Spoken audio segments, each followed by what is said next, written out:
Welcome back, MTG Joe here. Today we're going to be taking a look at the weekly metagame breakdown for the standard best of three format. For folks who've been asking, we will be covering historic and explore later in this week. We did some timeless last week. There's a lot that happened in standard this past week. There's the ban and best of one for Leyline. There was the weekend Worlds tournament. So we haven't forgotten about those other formats, but there was a lot that was happening. We are also getting the announcement of Pioneer Horizons or Masters, whatever you want to call it, a new draftable set that's going to be coming in December, which should pretty much bring Explore in line with Pioneer, which will be big. So we'll make sure we'll cover some stuff like that. We're getting Foundation spoilers. There's Jumpstart that's also coming to Arena from what it looks like, and some powerful cards, the Artifact lands, the OG ones, Thoughtcast, Violent Outburst was in there, Dark Confidant. So a lot of cool cards for those Eternal formats. So we'll do like all those formats when it comes up. But today we're going to be talking about Standard Best 3. The World's $1 Million tournament was this past weekend, won by Javier Dominguez on Dimir Demons. So we're going to take a look to see how that weekend's tournament, there was about 100 or just a little over 100 folks. So not a huge tournament, but it's having its impact in terms of the metagame, just in terms of decks being played, and kind of a shift in terms of the density of the meta. For those unfamiliar with what happened, basically Golgari's decks had good showings, Dimir decks had good showings, Domain didn't do too well as the Caretaker decks didn't do too well. Some of the red-based aggro decks were reasonable going into the weekend as well. So we're going to start with looking at the metagame distribution based on ladder data tracked from Untapped GG, what you see on the screen, companion tool that runs alongside Arena's client. Aggregates user win rate, gives a whole bunch of cool stats. If you want to get started with Untapped, link is in the video description. They just added a cool replay tool. When I get a chance, I'm going to demo that replay tool as well, kind of recreate it. I can do a quick sample after one of the decks here as well, just so you can kind of see. But we'll start popularities when the deck win rates. All the deck lists will be saved in the video description, so you can copy and paste. And just one other quick thing before we get started. You can see in the top right-hand corner, I am 12 friends away from 15,000. So go downstairs, go into your mom's purse, take out her phone, go on youtube.com and hit that subscribe button. Hopefully we can hit it by tomorrow. That'd be awesome when this video comes out. But appreciate all this continued support for the last like 5-6 years as the channel's kind of grown. It's a crazy experience. But let's jump into it now. Biggest kind of jumpers of the week, we have Dimir Midrange up to 21%. So the only one in the 20s. Golgari Midrange at 11%. Domain at about 7%. Gruul Aggro, which was the most played deck at Worlds at 19%, is making up 7%. The Oculus deck's about 5%. Mono Black about 5%. Caretaker deck's about just 3.5%. And then Azorius Enchantment's 2.6%. We look like just huge increase on Dimir here. Was in like the 10-ish range and then shot up. Golgari's just kind of hanging out. Just look at that, like consistently, Golgari gamers refused to put down that Golgari deck. The Mono Black deck kind of peaked and fell off. And then Domain's been kind of static. The Gruul deck's kind of picked up and leveled off. Is Mono Red here? I'm curious to see what Mono Red's trend line is. So Mono Red's been about 2.5%, but there was a version at Worlds that did really well that people are picking up in terms of popularity. So we have the decks themselves. Mythic Rank is going to be the focus today, 21,000 matches since it's the end of the month.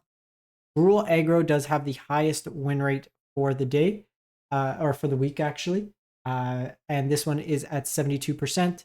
There's kind of two versions. There's a Leyline version. The Leyline version did a little bit better at Worlds, but I think this one's a little bit more consistent. It's the Innkeeper's Talent version, so less explosive with the Leyline, but less dead draws. You have a bit of card advantage with the Questing Druid. It's a little less all-in. Protection effects with Snakeskin Veil, but this deck here, you're just kind of playing out spells, prowessing abilities, pump up your creatures, and smash in. A lot of the decks are on now the full mouse package. We've seen Manifold Mouse be a 1 of, 2 of, and now slowly creep up to full 4 of. The nice thing with Innkeeper's Talent is this is a way to trigger the Valiant triggers every turn, similar to Manifold Mouse. Full Torch the Towers in the main board in this version. 1 Restless Ridgeline, 1 Rock-based Village as utility lands in the deck. Ghost Vacuum for Graveyard Hate, pick your poison. We also will see A lot of the deck lists have actually adopted paw patch formation, given that it's something that you can target. So a little bit more useful there, especially against flyers. You can hit specific enchantments as opposed to just if your opponent kind of spams the board. That's something you might want to consider there. Obliterating Bolt, Scorching Shot is just flexible removal. Urbrass Forge for the grindier matchup. Sunspine Links for the greedy mana base, as well as to shut off life gain. The Oculus deck is the next highest at 69%. Nice, 74 games.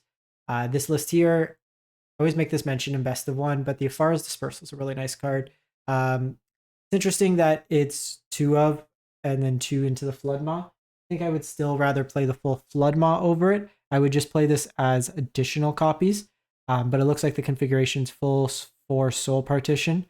So all in all, like a very interesting split of spells here. For those unfamiliar with the deck, what you're trying to do is catalog, draw discard, mill to put Oculus or Hadijin in your graveyard, reanimate it with Recommission or Helping Hand, or also just help fill your graveyard to hard cast the Oculus. Sideboard, also Smite is cheap removal along with Temporary Lockdown, Monastery Mentor. So they kind of target your graveyard consistently. You can bring in the Mentor. It also helps kind of as a go-wide threat. Negates, Exercise, Ghost Vacuum, all mixed in here. So like counter spells for like the bigger mana decks, Sweepers, Exercise, Flexible Removal, Ghost Vacuum for other graveyard decks.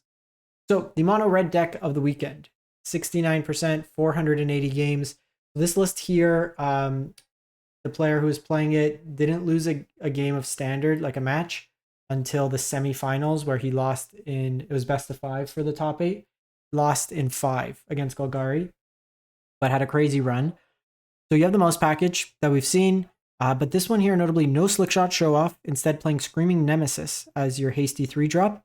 And then it's playing Hired Claw. So not a mouse, but honorary mouse because it still works with the Rock-based Village to haste out. This version here has got a lot of burn in it, so Shock and Lightning Strike, both that can hit your opponent, as well as deal with their creatures. So if you're playing against Gruul, you have a lot more interaction for their early threats. So you can kind of play offense, defense. We see that Gruul list where it's a little different, where the Torch Towers can only hit the creatures. These can also go face, and then some Witchstalker Frenzies. Sideboard, Lithomantic Barrage, blue and white things, Torch for the aggressive decks, Bolt for like Golgari, slightly bigger stuff. Any sort of demon deck, Archfiend Dross decks, big creatures, Traxa, things you want to steal, you have Twisted Fealty, full Forge set, and then another Frenzy. Forge comes in all the grindy matchups. 4-color domain. So this one here, pretty stock domain list. Like I said, they did pretty poor this weekend. Didn't do too much in terms of like high placement. To be honest, I watched a lot of it. I didn't see a single time domain was on camera. But this one here, Temporary Lockdowns, Get Lost, kind of mixed into there. Very, very stock list. I'm not going to go too deep into it. There's the one Imidane's Recruiter for kind of the mirror where you Herd Migration and Imidane's as kind of a combo with all the mana. The Shauna's for activated abilities, Tranquil Furlback.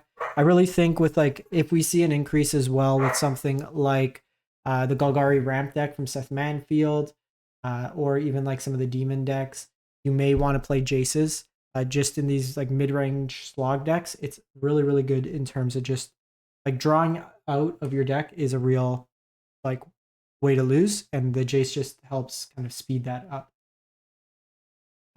So I'm gonna show it quick, but there's the Overlord version here. It's pretty like similar, just no Atraxa, 66%. You got the Doppelgangs, Paw Patch in the main. Nothing like too different with it. You have the Split Unking, very similar kind of sideboard package. So I'll include this list if you want it, but they're basically the same kind of concept of a deck. This one's more Overlord heavy with like Up the Beanstalk kind of fueling it. The other one's the Atraxa Herd Migration deck that we've had for like. So Dimir Mid. So this one looks like it's the more kind of creature heavy version. There's the ones that are a little bit more tempo oriented with a lot more flyers. But here, Spyglass Siren, Fairy Mastermind, Deep Cavern Bat, all could kind of be cheated out for Kaido. So you can ninjutsu it in. Very, very strong card. Also helps you draw with Enduring Curiosity. Creature, usually your opponent doesn't want to block it, so then you get that kind of value as well. A lot of removal in this deck. go for the throats, shoot the share. Actually, not that much now that I look at it. No cut downs. Um, just the 6 pieces of spot removal here. 2 Shieldred. So take that back. I'm confusing with another version of the Dimir deck, but more counter based. There is some flash elements with the deck that kind of play nicely with that as well. Cut downs on the side. Anoint with Affliction was a card that saw a lot of use over the weekend, just exiling a whole bunch of threats from your opponent. Disdainful Stroke negates, more counter for big things. Demons, Traxa, stuff like that. You have Blot Out, Tashana for activated abilities. Then go to Mono Black Midrange, so 63%. So this is the Slasher Bloodletter combo. So this is kind of Mono Black Demons, if you would. If you curve Slasher into Aclazots, if they don't block, they just die that turn. Unholy Annex was probably the card of the weekend. Every time it was on camera, it was just drawing tons of cards, draining. This deck has access to basically 8 6/6 demons between the Ritual Chamber and Archfiend. Lots of ways to drain and gain. Lots of removal in this deck. Duress. Every match in like towards the finals just seemed like Duress was kind of the big mirror breaker, getting rid of counters, getting rid of key pieces along the way through the deck. You have cut downs for cheap removal, Anoint, Ghost Vacuum for Graveyard Hate, Cruel Claw as kind of discard effects with Liliana, Malicious Eclipse as a sweeper, and then Withering Torment for enchantment. Be creature removal too, but it's not the most efficient creature removal. It's more for the flexibility to hit enchantments as well. Interesting one here, Rakdos Sacrifice, 57%. So deck we haven't seen too much in the ladder. This card's nuts in draft, and it's kind of seeing its play here. So it's an enchantment. When it enters the battlefield, you may sacrifice another enchantment or creature. If you do, you draw 2 cards. And then you can sacrifice this Disturbing Mirth, and then you manifest Dread. So it kind of self-enables future copies. It plays nicely with things like Rotten Mouth Viper. You can sack the Urbrass Forge token. It's something you could sack with Braids to get some value. Nowhere to Run is removal that you can then sack to it. A Percussionist is kind of that card advantage engine. This is all fodder for like Final Vengeance, Freebooter. So there's just lots of little things that kind of leave multiple bodies. The Spiteful Hex Mage comes in with a Curse token that can then be sacrificed for value as well. Sideboard, just Hand Hate, cheap removal, Pyroclasm for kind of the go wide decks, Cruel Claw, Liliana discard package, full ley line for Graveyard Hate, along with Withering Torment in here. Then we go to Golgari Mid. This is the Marcio Carvalho list. Came second place. So close, third time second place for him. Feel bad for the guy. So we have the Archfiend and the Ritual Chamber and Holy Annex package. Gruul back main, full Caustic Broncos, Mosswood Dread Knights, full set of Duress main, opting for a lot of kind of flexible removal, Annoying Cut Down, Go for the Throat, all mixed into there, Fountain Ports, 1 demo field as well. Graveyard Hate, just various removal options. Terra Sunder's really flexible card, hits a lot of different things. Choking Miasma as a sweeper along with Gix Command and Harvester. For the grindier matchups like Dimir decks, stuff like that doesn't have exile that kind of scales like the white base decks. Aclazots is just a beast, and then Nissa and Liliana could help in the grindier matchup. Then go to the world's winning list. This is Dimir Demons, 55%, 650 games. So a lot of people are playing this. So it's kind of a control-y combo. So it's not all in. We've seen the Doomsday Excruciator kind of all in decks. This one's got like the backdoor plan. Most of the time it was honestly winning through like Archfiend and Unholy Annex Ritual Chamber. For those unfamiliar with the combo, Doomsday Excruciator comes down. You exile all but the bottom 6 cards of yours and your opponent's library face down. And then if you have Jason play with at least 2 loyalty, you mill out the rest of their cards. You can also attack with Restless Reef that mills over 4 cards from them as well. So pretty much gets them close to dead. This is the version that has a ton of removal between Shoot the Sheriffs, Go for the Throats, Anoint with Affliction, Cut Down, Hand Hate, some cheap counters to kind of pair with the very Mastermind, all mixed into there. More cheap cut downs for removal. Dreams of Steel and Oil is flexible because it can hit creatures. So kind of when Duress isn't that great, you could bring this in potentially. Ghost Vacuum for Graveyard Hate. More Annoyance for exile removal. Very good against the Slasher. Cheap counters for the mid-range matchups. You have Outrageous Robbery to go over the top. Liliana's. Again, Withering Torment. Or kind of Enchantment Hate. You have the Jaces in here. Just can be shifting to the mill plan against like the Golgari decks. Any of the slow mid-range decks are fairly reasonable, and then cover up in Gix Command as sweepers. And then lastly, we have Seth Manfield's Golgari Ramp. So this deck here is a different kind of take of Golgari, 53%. So it's playing a little bit higher on the curve. Notably, nothing in this deck gets hit by cut down. We see things like Outrageous Robbery main, Terra Sunder main, Pillage the Bog. So you're using the Overlord package. You're kind of winning through Overlord, Harvester. You have Shelly's, Blissas. Virtue can reanimate a whole bunch of stuff. A lot of ways to kind of draw cards off the Beanstalk.